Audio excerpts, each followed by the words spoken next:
All right, guys, we are here on the new and improved Saturday Sports Report. So excited to bring this back. We haven't done this since our college days. Rob and James back at Lynn University. James is back in Dallas. I'm in Orlando, and I'm getting a little bit of feedback on my end, so I had to shut that off. So sorry about that. Didn't know if that went through, but regardless of that. We are back in action and so glad to be doing this with James every Saturday for about an hour, 30 minutes to an hour. We're figuring on doing this. We're working on our backgrounds, trying to get everything somewhat spoofed up for the viewers and listeners. We're going to be starting out obviously small because we're just starting back, but hopefully we'll be back in action to the many viewers and listeners that listen to us back in our time in school. James, always good to see your face. I'm so glad that you came back in here and did this with me today. Happy to be back, Rob. It's been a long time. James, let's kick it around and start first with before we get into my teams, let's start with your teams. James, how did that taste? How'd that taste right there, baby? 5-2. The Dallas Stars. You're wearing that shirt. It's a disgraceful shirt. Not sure why you're still wearing that shirt after a 5-2 debacle against Minnesota. James, tell the audience what the hell happened to Dallas in that series. Every year we talk, James, whether it's in school, whether it's on the phone, you say that the Stars are going to win the championship, the Cowboys are going to win the championship, and every year it's the same old stories. Loss in the playoffs, not making the playoffs. The list goes on and on. James, tell us what the hell happened.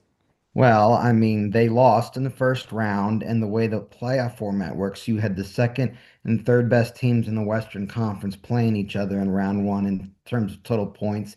Dallas with 110, 112, Minnesota with 108.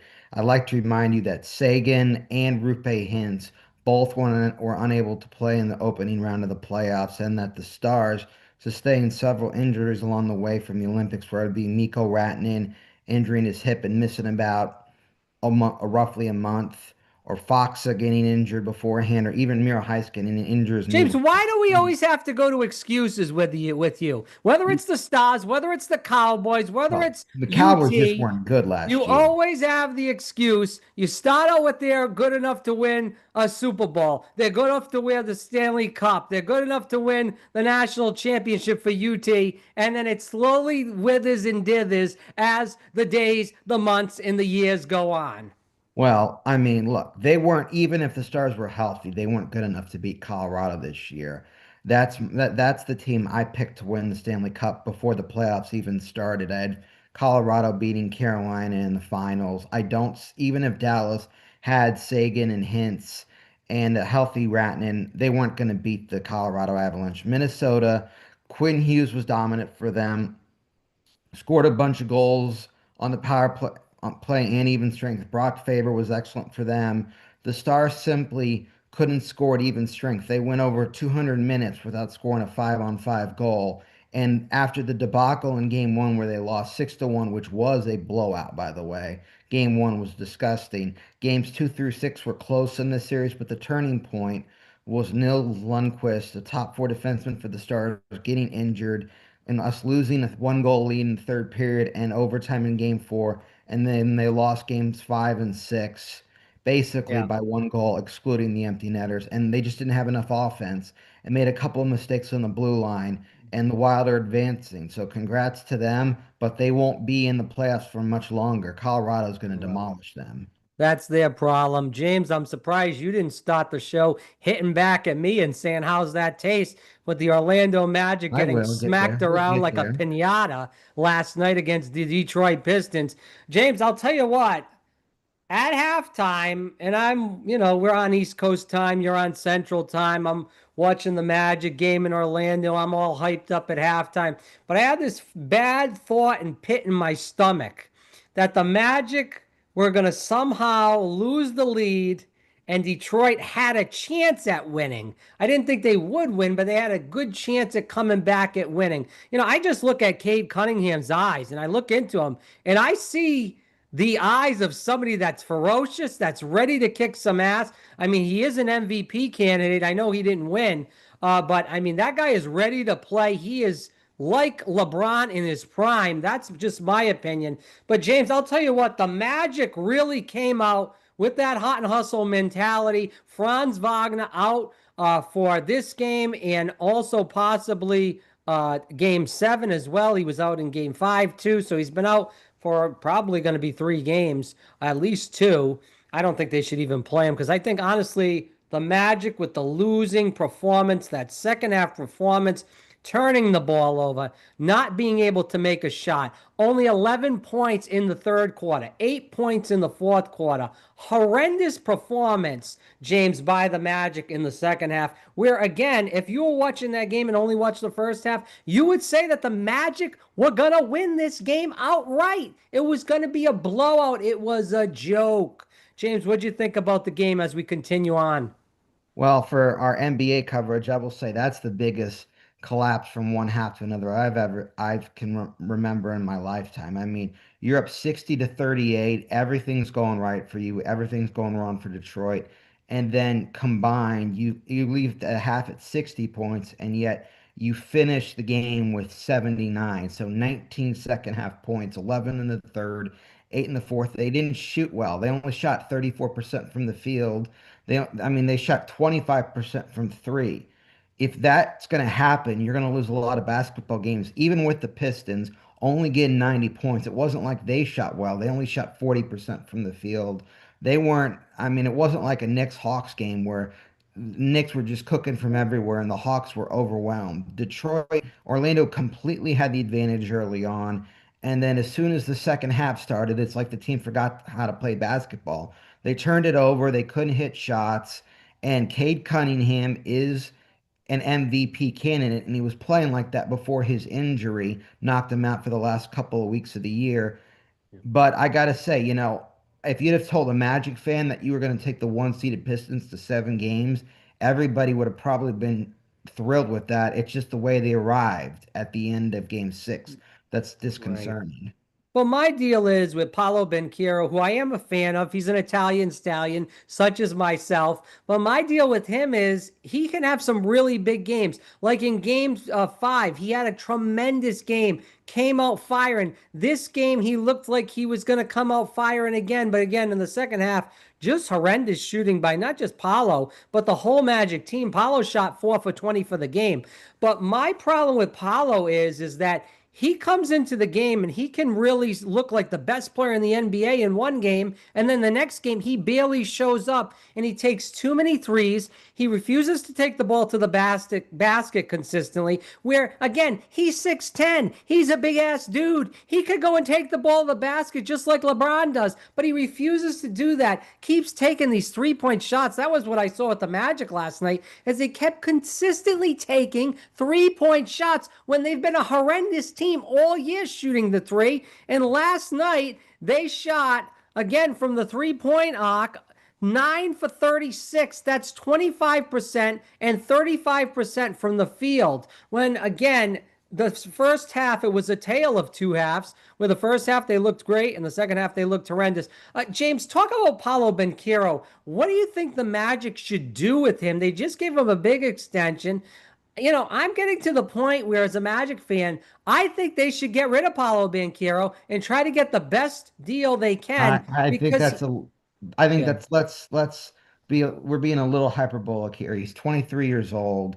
Yes, he had a horrendous game, but people got to remember the Pistons are an elite defensive team. They're great inside in the middle. As good as Wendell Carter is for the Magic, Duran and Stewart for the Pistons are a juggernaut inside. They probably decided that they couldn't go to the basket against those guys and that they decided to settle for perimeter shots, much like the Boston Celtics. But when you only shoot 25% from three and your top scorer is 4 for 20, you're not going to win many basketball games. Listen, I do think that I was obviously Paolo and Jalen Suggs by themselves. I mean, Wendell Carter tried his best. He didn't have the best game, but didn't have the worst game as well. I know he had 0 rebounds in the game, but he was blocking shots and he was playing good on the defensive end, trying his best as, anybody could in that kind of environment. My problem was, again, Franz Wagner didn't play. We got to put that in there that the Magic have had injury problems all year, whether it's Franz, whether it's Paolo, whether it's Jalen Suggs. This has For been going on Isaac. for the past 2 years. Isaac's kind of, I think he's gone. I mean, like he's just kind of hasn't played in like God knows how long. But beyond that, James, my deal with the Magic is again, and I've talked about this on other sports radio stations about this, is that the Magic have to get rid of Jamal Mosley. He's a good defensive coach. I do believe in the Magic defensively, and they've played pretty well defensively the majority of the year. Not always well, but pretty well. But as far as the shooting and the scoring and the running in offense, he is horrendous. And we saw that last night, obviously, that the Magic obviously only scoring 19 points in the second half. And Jamal Mosley, say bye-bye. I mean, get rid of this guy. Billy Donovan just left Chicago, and you and I remember Billy Donovan almost went to coach in the Magic, but then pulled back years ago to go back to University of Florida when he won those back-to-back championships with Noah Brewer, Horford, and Green. But my deal is listen, get Billy the Kid in here.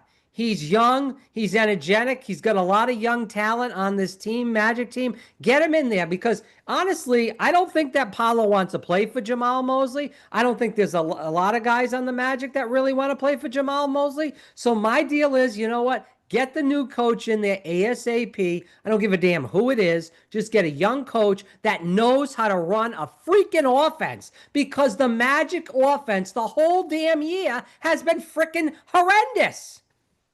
Well, they don't have a lot of veterans on their lineup. You look at their players. Suggs is a younger But guy than James, just to, and I apologize for interrupting, but just to push back, James, the Magic have been to the playoffs the past 3 years. Sure, they haven't made it out of the first round, but listen, year one they took Cleveland to Game 7. Paulo had one of a great game where I think he had like 30, 40 points in that game, and the Magic just didn't have enough, too young of a team. Last year, they lost to Boston. Sure, it was only 5 games, but the Magic were in, hypothetically, all those games.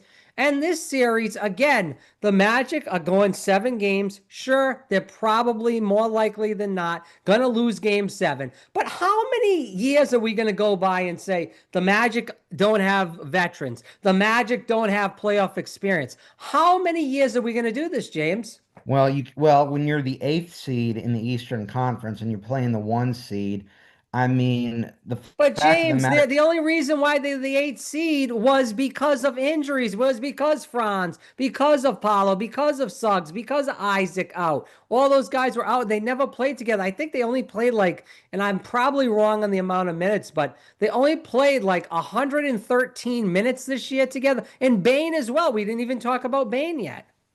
well, I mean, look, it's unfortunate that the Magic lost. That was as big of a collapse as you can get, and I understand your frustration, but it's not over. There is going to be a game 7. The truth of the matter is that outside of game 2 games, the Magic have been in almost every game. They've shown a lot of fight. The fact of the matter is it's a winner take all game. Pistons are a young team too. They haven't last year was their first year in the playoffs in about a decade, and Right. they got bounced early. They showed fight against the Knicks, who made the conference finals before bowing down in 5 games. Look, the Pistons are a really good young team. Cape Cunningham, as good as Ben Kira is, there's nobody in the Magic that's close to Cape Cunningham right now. But James, the Magic could have closed out the series not just last night, but 2 nights before that in Detroit. They only lost that game by 6 points. They had that game. They could have won that game, but again, they didn't, and then they lost last night. So again, this is not a Detroit Pistons team. Again, they won 60 games. They're a good team. But this is not a Detroit Pistons team that is some kind of like Chicago Bill Bulls, like 1998 team or 97 or whatever the year they won 72 games. This is not that kind of team. This is a good team, a good defensive team. They do have Cade Cunningham and some other good surrounding players, Tobias Harris included. But listen, they're not that great of a team. They're a good team. Well, I mean, they They're don't not a have a great lot team. of postseason accomplishments, neither do the Magic. I mean, again, the Pistons, you talked about the Magic having lost the last few years in the first round.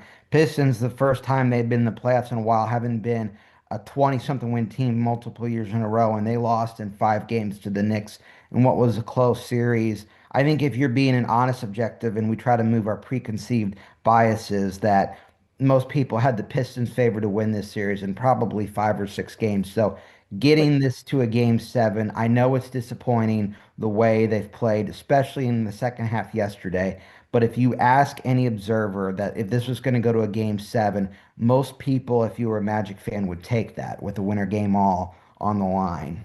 we're going to move on from the Magic. But again, just to put the point and put that exclamation point on this Magic Detroit Pistons talk, the Magic again, and just a yes or no answer, James.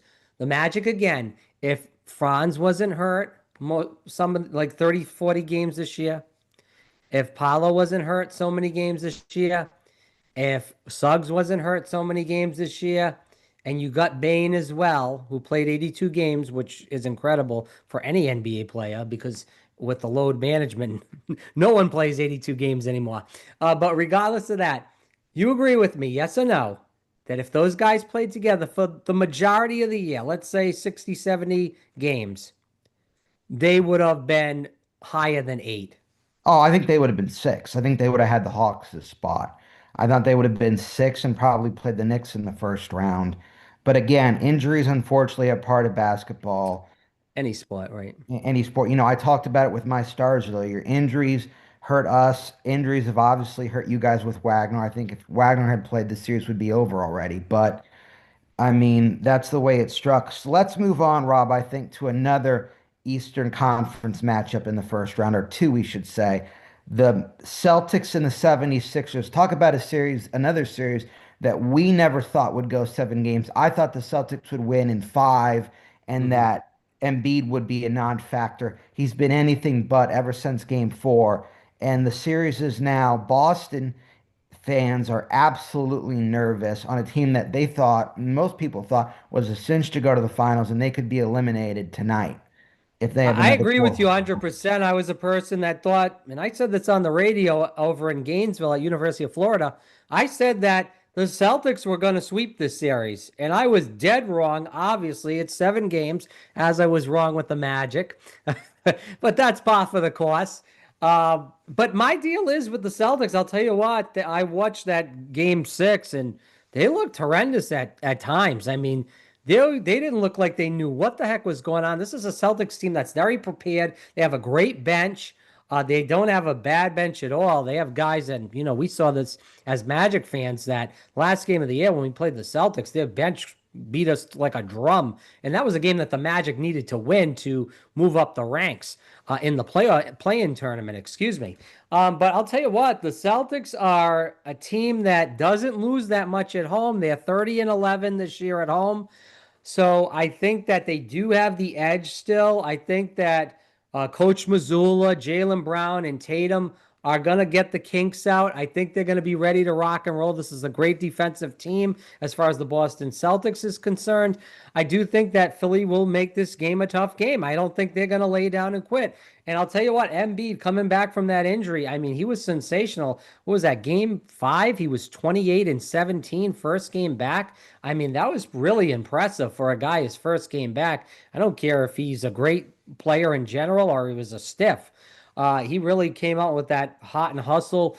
And I'll tell you what, you just see when one guy, we're just talking about the Magic, you see with one guy that's that team's best player, when that person is injured, how it does affect the other team. So I do think that the Celtics will win this game and move on to round 2. But I do think it's going to come down to the wire, and I don't think this is going to be a blowout at all, James. I'm assuming you agree. Maybe you don't. I would say it'd be a five or if the Celtics were to win this game, and I think they will be a maybe a mid-single digit win, 5, 6 points, nothing more than that. Look, the Celtics we should also note about. They're not quite as strong as the last 2 years because of the cap they and the tax penalties. They had to ship out Kristaps Porzingis. They said goodbye to your longtime Gator Al Horford. Drew Holiday is gone, and what's really hurt the Celtics has been the disappearance of Derek White. He has not shot the ball from three well. And what that's done is basically made everybody but Jaylen Brown and Jason Tatum bystanders. And they try to play hero ISO ball. And everybody stands around while they try to do everything themselves. And that's contributed to 3 games where they've gotten blown out. They have to have ball movement. They can't be just shooting threes willy-nilly. They don't go to the basket a lot. When they played the Knicks last year, 2 games they were up 20 points in games 1 and 2 of the semifinals in the series. We all thought they would crush the Knicks and they end up losing both games in the series at 6 due to poor 3-point percentage shooting. If they shoot 40%, they win every time. But if they shoot in the 20s with all the threes they're taking, they're likely to lose. And if Derek White does not have a good game with the loss of guys like Porzingis and Holiday and Horford due to the salary cap, it puts a lot more pressure on Tatum and Brown, and what you then have is an inconsistent ISO offense that's plotting, no lack of synchronization and pace, and you get the result that you got in games 5 and 6. So if the Yeah. Celtics can move the ball and hit their threes at a say 35, 36% rate, I expect them to win. If they're in the 20s, though, they will lose. I also want to talk about a game that was going on last night. I know we're jumping back and forth. We talked about the Magic game, which was last night. Now we're talking about the Celtics game, which is today at 7 o'clock, 7:30, excuse me. And now we're going back to last night. Just talking, quickly about this series, James. The Cavaliers and the Raptors. The Cavaliers looked like they were going to win that game last night, and wow, what an end to a game as far as the Cavs Raptors game goes, and that's going to go 7 now too. I love the Cavaliers. I think they play a really good ball. You got Mobley, you got Harden, you got Donovan Mitchell, who I'm a huge fan of. I kind of wish we had Donovan Mitchell instead of Paolo Banchero, but that's another story for another day. I think Cleveland's going to win this game. I just have a feeling it's going back to Cleveland. I think Cleveland's going to win this game, move on to the second round. James, I'm a big Cleveland guy now because I love Donovan Mitchell. I like the way he plays. Are you with Cleveland or are you with the Raptors, James? I'm with Cleveland because the home team has run every game in this series. Look, RJ Barrett, it took a miracle bounce from the back iron to go in for the Cavs to even for the Raptors to even win game 6. Cleveland's got more playoff experience than Toronto. This is a young team. There's nobody left from the map from the Raptors really that won the championship in 2019. Guys like Scotty Barnes and Barrett are basically play on neophytes, and you've got a Cavs team that has a lot more experience with Mobley, Allen, Harden, and of course Donovan Mitchell, who's the best scorer on either team in this series. If Right. again, home court advantage matters to me, especially when you have a young team that doesn't have a lot of playoff experience. I expect the Cavaliers to win this game in game 7. And before we talked about this off air, I said the four of Detroit, Boston, New York, and Cleveland would win their series. Although I didn't think that any of them would go 7, and now, with the exception of the Knicks series, all of them are going 7. So, I mean, right now, the home teams have, I mean, the first round in the East, we thought there were 4 teams that could come out of the East. And outside of New York crushing Atlanta at the end, all the other teams have had difficult times advancing in which, let's face it, most people usually think that the first rounds are blowoffs, but blowouts, 4-1, 4-0 sweeps, but that's not been the case this year. Let's talk a little bit about that. Going back to this Cleveland Raptors game with the bounce, going back to Atlanta against New York was a huge blowout. Also, the Pistons game and Magic, obviously, we kind of talked a lot about that. There's a lot of talk online in the Twitter sphere, X, whatever we want to call it, saying that these games are kind of rigged. And I want to go a little in depth in this and get your opinion as you are the sports master, James, here on the program. So I want you to hear this out before you kind of jump in. There's just a lot of talk of like how, again, the Magic were up by 24 points and they just, and I kind of saw this too with the Magic. They just came out really flat-footed. Uh, obviously I have issues with Mosley. We don't have to go back in this song and dance again, but not calling any timeouts and just letting them play and play and play, and the lead dwindles, dwindles, dwindles. But that was kind of fishy too, of how the Magic were up by 24 at halftime, and then they just tanked the rest of the game. And then Well, we couldn't hit a also, shot. That's why. I mean, you well, can't hit well, a hold shot. on, hold on. Let's go into again Atlanta, who needed to win that game against New York, was at home and just totally blown out isn't even the right word. We'd have to look in our thesaurus to find a bigger word than blown out. Massacre. So, yeah, it was a massacre. Very good, James. Very good. Using that vocabulary from Lynn University. Very good.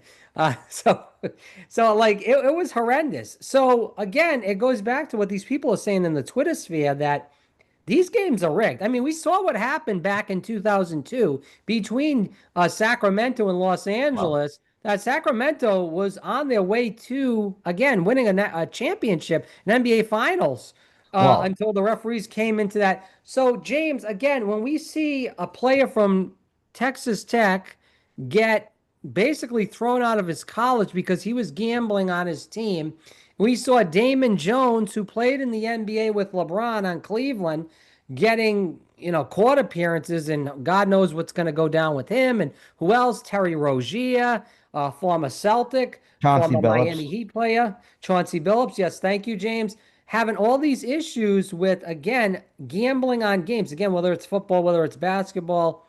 And then we've seen this in the NBA before in the past in 2002. It makes you think, James. Well, It I doesn't. let me put it this way. I don't think that, let me put it this way.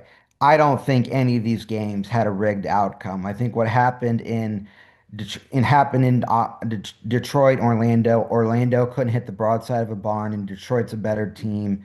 But is there a way, James, that the NBA again wants these games to go seven? Because not only does the NBA make more money with television and having the teams play, and also the ownership makes money with having obviously more games, more revenue, but also there could be an issue as far as again, going back to 2002, we've seen Well, it's referees and not that players. that one was it's none of those are that level bad. Have there been maybe a questionable Well, call well, here? then, There's then let's make the point, James. What about the New York Knicks game? Again, Atlanta was at home. They needed to win that game, and they get blown out that bad. I mean, there's a difference from playing flat-footed and losing by 10 points, 20 points, than losing by 50, 60 points. Well, I think that the fact is the Hawks played awful. They're a young team who hadn't been in the playoffs in a while, and the Knicks have postseason expectations. They're trying to win it all, and they came out like a house of fire, hit every shot they could from three or the perimeter or inside, and the Hawks couldn't hit anything. Now,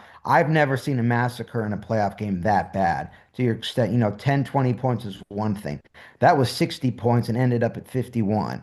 To me, that just shows you that basketball, which used to be as predictable as it is, isn't quite that way anymore. And I think in the East, it speaks to more parity and the fact that there's not an elite team this year. The Celtics are no longer the dominant front runner with their losses. You look at the Knicks, who can be dominant, yes, but they also blew games two and three at home to an Atlanta team they had no business losing to. Boston, we talked about, should have won in four or five, and instead of playing seven games. I think there's a lot more parity in the Eastern Conference, and the way I view it now is that there's no dominant team in the East like there is in the West with Oklahoma City or to a lesser extent San Antonio, who I think either of those teams, since they're headed for probably a showdown in the conference finals, would wallop anybody in the Eastern Conference. Let's be honest. But is that good or bad, James? Because now we're seeing all this parity now.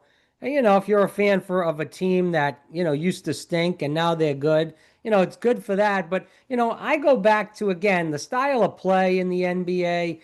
the way the game is refereed, we see guys flop all over the place. We see travels all the time. We also see, the defenses, zero most of the regular season, 0 to none. In the playoffs, it tightens up a little bit, but it's still bad. I just think that the NBA of this era is totally different, again, from the 80s, the 90s, and even the early 2000s, where they did used to play defense. It was extremely physical. They did have centers that were, like Shaq, like Hakeem, I'm trying to think of some other centers off the top of my head, David Robinson, that were very physical down the rebound. It wasn't all about the 3-point shot. And I think this NBA now is all about 3-pointers. And I was so upset to watch the Magic. I'm like, dude, you're losing the game because you just shoot these wild 3-point shots. Like, why? Try to drive to the basket, get fouled, pound it down low. If you got a guy that's 6'10, that's a mammoth of a man, let him pound the basketball down low and post up and try to hit the fade away or take the ball to the hoop and get fouled. Why are we settling for 3-point shots all the time? This is why I have trouble watching the NBA. It's getting like this in college as well, but it's not as bad as it is in the NBA. Well, it has to do with the fact that the Warriors from about a decade, 11 years ago, started revolutionizing and they started shooting threes from a certain amount. And I think a lot of that has to do with Rob, with analytics.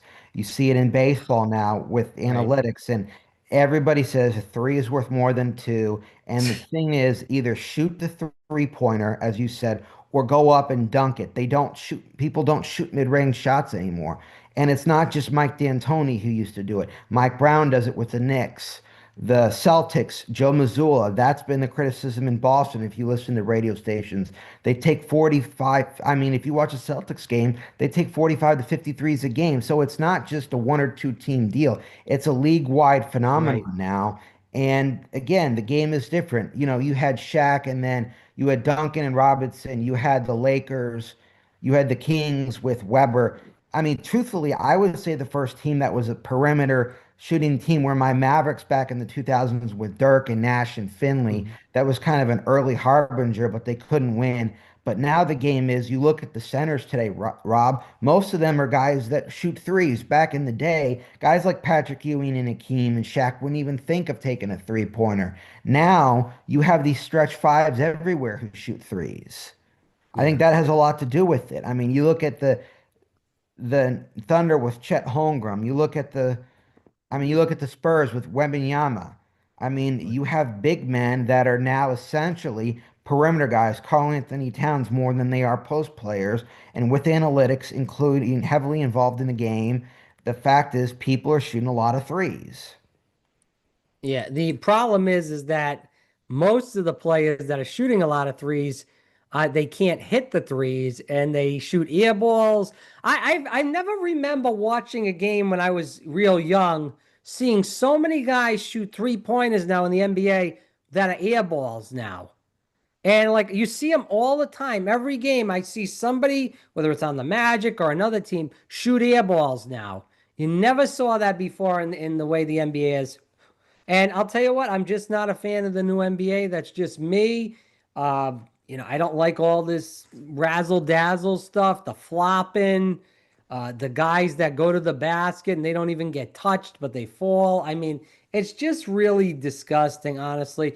I'll tell you what, the majority, about 95 to 99% of the guys that play in today's NBA, if you put them in the 80s NBA or the 90s NBA or even the early 2000s NBA, they wouldn't make it. They wouldn't make it. They wouldn't be playing. Well, I mean, it's a different game. I mean, and again, I think Steph Curry is the poster boy for all this since it started about a decade plus ago. Not the biggest dude, but can shoot the ball better than any other player we've ever seen. And you see a lot of other guys are doing that, taking these step back long threes. That's not something you would saw, when we were kids in the 90s or the early 2000s. But the game has evolved that way with analytics, with guys, not just D'Antoni, but Brown, Mazzulla emphasizing a more perimeter approach because simple analytics tell you three is more worth than two. And in their minds, Hmm. if you're not going to get a layup or a dunk, why bother shooting a two? Yeah, let's finish off talking about the NBA, not the NBA draft. The NBA draft comes up in June. The NFL draft that just came up in the end of April. I want to talk to you and ask you, and we're going to end the show after this. Two questions. First things first, James, because I know you're a big draft guy. Who won the draft? What NFL team won that draft? Well, I won't say one. I would say about there are three or four teams that I has winners. One I want to give credit to is the former two times, three-time Super Bowl winning champion Kansas City Chiefs, who just missed the playoffs for the first time in more than a decade. They trade up and get the best corner in the draft in Mansour Delane from LSU after getting shredded in free agency and trading their best corner to the Los Angeles Rams. They go out and get our Mason Thomas, who a lot of people had a round grade on. They go out and get Peter Woods to go next to Chris Jones, who's 32 years old. I thought the Chiefs had a really good draft. I thought the Dallas Cowboys had a really good draft, getting the best. You're smirking, but getting Caleb Downs, the best safety in the draft. Most people had him as the best defensive prospect, and that the only reason he didn't go in the top 10 is because not since Jamal Adams in 2017 to the Jets has a safety gone in the top 10, but he can do it all from coverage to run support to diagnosing plays before. He can do everything. He's basically a clone of Troy Polamalu in his prime. You look at, and they gone and got Malachi Lawrence from UCF, excellent player, excellent pass rusher, needs to work on his first step. They get LT Overton for Alabama, former corner Devin Moore from your favorite college, Florida, who, if he can just stay healthy, he's a second round pick. But I Right. also like some other teams. The Jets, I thought, had a good draft. I know everybody likes to mock the Jets due to Aaron Glenn and Woody Johnson's meddling, but went out and got Omar Cooper Jr., who was in the late first round. I mean, they went out and got the best tight end in the draft in Kenan Sadiq, who a lot of people's minds is a slightly smaller version of Travis Kelce. Great mismatch. And they got David Bailey, who's the best pure pass rusher in the draft.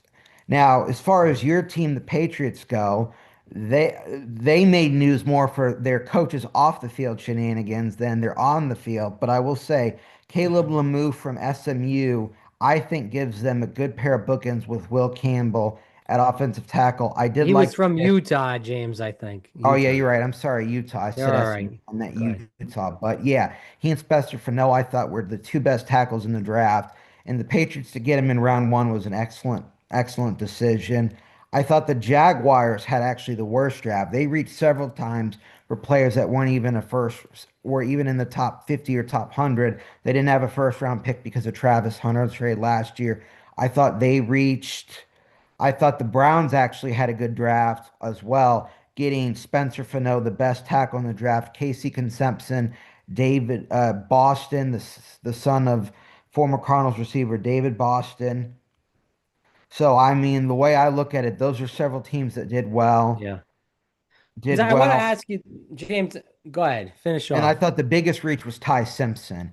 To me, he wasn't a 13th overall pick. The That was a Rams. pick by the Rams to me that thought we're not going to be drafting early in the first round for a long time. Let's take a quarterback who people have a first round grade on some and take him because we won't be drafting this spot for several years because they think that their Super Bowl window is open and that they don't need to do anything else. And then to be fair, they added Trent McDuffie in free agency. In free agency, and I would say the Rams, I think, are the best team in the NFL right now if Stafford's back holds up. Well, that's the issue too, as well. And his Stafford only has what, a year, maybe two max left. With that said, you know what I mean? They have to draft a quarterback, or if they don't draft a quarterback, they need to look at the quarterbacks that are going to be in free agency next year to make sure they can make a play for somebody because, I don't know how the quarterback class is going to be next year besides, Archie Manning. But they're not going to be getting Archie Manning. Like, they'd have to give away the whole store to get Archie Manning. And they're not going to be the worst team in the NFL. So we all know that's not going to happen. So that's the case, I think, with the reach with Simpson is that they need to either draft a quarterback or they're looking at the quarterbacks in free agency and saying, hey, there's nobody we really want or we want to pay for as far as that goes. Yeah, I mean, it was again highest spot they'll pick in a while. And so they decided to reach and take a quarterback because I said their biggest issue was secondary. They added Trent Duffy to fix their corner situation, and now I think they're the favorite to win the whole thing as long as Stafford's back holds up. But again, I think the Cowboys are now a wild card team with their defense. As long as they finish 15th or 16th, I think they're a wild card team that could challenge Philadelphia, although Philly did add Makai Lemon, which I think, and in that trade where they jumped up for Pittsburgh, and Pittsburgh thought they were taking Lemon, we're on the phone with them. But I think that's just going to set up a situation where AJ Brown goes from Philadelphia to New England. We've heard it rumored. It's Right. probably going to happen in about a month, June 1st, due to the cap circumstances. But I expect AJ Brown to eventually be a New England Patriot. Although with the turmoil that organization is going through, the Vrabel Rossini, do we want to talk about that or just Yeah, we're going to get into that now, but just to kind of capitalize on the AJ Brown to New England, I think that's probably going to happen. As you stated, June 1st. They're going to have to wait it out a little bit to make that play go as far as getting Brown to New England. And obviously, we all know how good AJ Brown is. And I was talking to some people, and they said that's why the Patriots didn't draft a wide receiver that was, in that top, echelon as far as the top, 3, 4, 5 rounds because they knew that AJ Brown was going to the New England Patriots. It was just a matter of time. Let's go into the Vrabel Rossini issue. James, you know what? I don't condone infidelity. I don't condone what happened. But listen, it has nothing to do with football. There was no drugs. There was no arrests. There was no issues as far as that goes.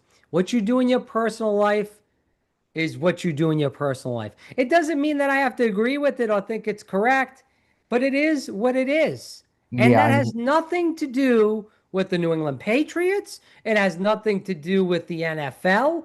How many people in the country cheat on their husbands or cheat on their wives?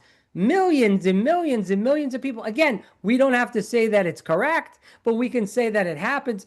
Could you imagine if those people all got fired from their jobs? I mean, come on, you'd be firing presidents, CEOs left and right, left and right, people that were just regular people working. So that's my deal with the Vrabel issue. It's a non issue. No one should give a crap of what he does with his personal life. Again, that doesn't mean you have to say it was correct. That doesn't mean you have to say the guy's a good man, but that's the way it is. James, I'm assuming that you would agree with that. well, And yeah, all I these don't. people saying that they should fire him No, is an no, that's idiot. ridiculous. No, that's ridiculous. You shouldn't fire him. I will say though, the fact that Vrabel should have just come out and apologized to his wife the first time. And again, I'm not saying he should be fired, but he didn't handle the situation very well. He should have just said, yes, I had a relationship with her at one time. I'm going into counseling. I apologize to my wife. And if he had done that, the story would have blown over. But look, no, that's not something that should get you fired. I mean, we kind of settled this debate in politics back 20 some years ago with the Bill Clinton situation where they said it was his personal life. And I happen to agree with that then, and I agree with it now. It's his personal life. But I will say the one thing that this could do is if would that cause any of the young players in that locker room to lose faith in Vrabel when he tries to preach his message about discipline, loyalty, and being accountable. Now, again, should he be fired? Heck no. Do I think it's going to derail the Patriots season? No. But I don't think he handled it well. Obviously, Rossini didn't handle it well with the denial, and the Athletic actually got caught with their pants down backing her before eventually saying no, she had to go. So again, I don't think there. I mean, the idea that there should be repercussions from this is laughable. Again, it's a personal life, whatnot. But if this is something that if the Patriots have a down year, and I don't mean win 4 or 5 games, but go 9-8 or 10-7 with a tougher schedule, people will point to this as the reason. It's a harbinger and will say he's distracted, whatnot, because of this. But again, I don't think it's something that you should worry about lose your job. but I don't think Mike Vrabel handled this in the best light, and I don't think the Patriots handled it in the best light because Robert Kraft tried to go get New York Post and Rupert Murdoch not to print the story, and to me, that's the issue. It's not so much the affair because again, we're numb to that with Trump and Bill Clinton and whatnot, but it's the fact that they try to cover it up and deny, and you saw the efforts exposed on that. To me, that's more of a bigger problem than just having an affair. And again, I don't condone that. I wouldn't do it. You wouldn't do it. But it's more the action of a covering up and the denials that hurt Vrabel to me. Listen, most men and women that are celebrities, and I consider somebody that's a professional athlete like Mike Vrabel, professional coach now, a Celebrity. celebrity. Mm. Again, actor, actress, professional coach, professional player. These guys are traveling all over the country, all over the world, all the time. Most of them have, again, man or woman, again, we don't have to agree with this, have been went through some sort of infidelity. But my deal is, James, is that again, that's between Mike Vrabel and his wife, Mike Vrabel and Diana Rossini, Mike Vrabel and his kids. It has nothing to do with you, I, Robert Kraft, or anybody else in the kitchen sink. We can say we don't agree with it. Robert Kraft's had his own problems with women in the past. We'll leave that there. And so has many other people for that matter. Okay? So that's my deal with that. And I think it should be over. I don't think we need to talk about it anymore. And them, I'm on just doing a Google search about Mike Vrabel. Will the Patriots fire Mike Vrabel? Odd shift as Rossini scandal drags on. I mean, like, you got to be a real freaking idiot if you fire Mike Vrabel after he just took your team to the Super Bowl. I mean, you got to be a fool. And not even just that. We're just seeing now, this is 2 days ago, USA Today, Drake May comes out, gives his support to Mike Vrabel and Diana Rossini. Okay, not Diana Rossini, excuse me, about the Diana Rossini scandal. So he's standing up for his coach. So again, that's the leader of the whole locker room is, again, Drake May. If he's with the coach, then that's a squash with the locker room, I think. He's the captain. He's the head. Well, again, yeah, again, we both agree that it's not something that should even be considered affecting a coach's job. It's more of the fact that he denied it instead of just coming right out and saying, "Yes, I did it. My bad. I'm seeking Right. counseling." And I think if they had done it, the story would have died down quicker. Now, from a journalist perspective, for Rossini's perspective, that's a bigger issue. With an ethical issue. You know the fact that they were dating and did she use that to get scoops? It comes to the Fair. whole bad genre. And again, I'm not saying that women do that, but all do that, but it comes to the bad genre of women using their bodies to get scoops. And again, I'm not saying most women do it. I'm not even saying that was completely the way here, but there are ethical lines that you can't cross because as a journalist, you're insider, you're supposed to be impartial. And if you're sleeping with someone who's a source, that may affect the way you cover report on someone. So to me, the issue was always going to be bigger on her end than his end because he's just coaching a team. She's trying to be an honest insider, not a opinion ombudsman, but an insider breaking scoops. And the Athletic basically had no choice but to let her go. But again, I think it's just the fact that we're in the NFL offseason, the draft has happened, and we're just filling up time until training camp and then preseason and then the NFL starts. But this is a Yes, story that'll eventually blow over when we get to, I agree. training camp and closer to the NFL season. So, I All mean, I don't really see this as a long-term thing. right, James, we're going to get ready to end there. Last words before we call it quits for our first Saturday Sports Report live and in color. We will hopefully be doing this every week. I'm down for it. I hope James is. We've discussed it on the phone to do about 30 minutes to an hour. So we're definitely going to keep kicking that around as long as James is willing and able. Let's end with last words, James. Go ahead. You start Um, off. well, mine is the fact that I'm excited for Game 7 tonight between the Celtics and the Sixers, and also the start of the second round of the playoffs between Carolina and Philly. I see Carolina advancing in that round and out of the East, and I see Colorado, who smoked the Kings, advancing in the West pretty easily over Minnesota, and then probably beating Vegas to go into the finals. And I have a Colorado Carolina final. So that's what I'm looking forward to. Second round of the NHL playoffs, and eventually second round of the NBA playoffs once Boston and Philly concludes.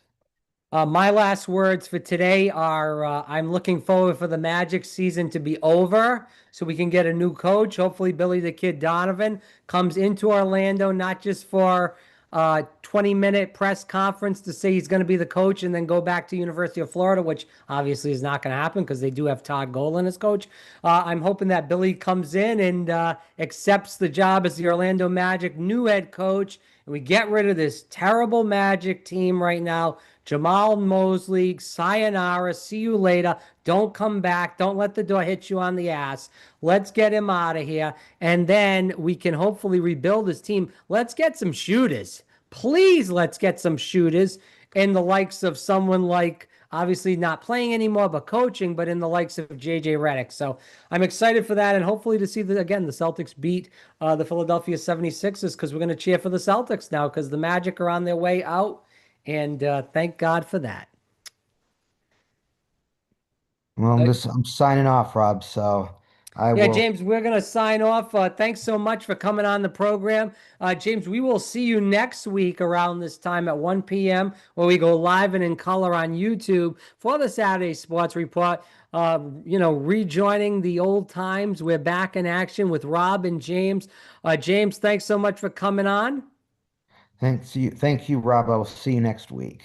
James, we'll see you next week. And everyone else, thanks so much for joining us for the Saturday Sports Report here with Rob and James on the old 96.3 FM night radio that doesn't probably even exist anymore. But we will end there. Thanks so much. Thanks so much. James, very good. Very good. Yeah.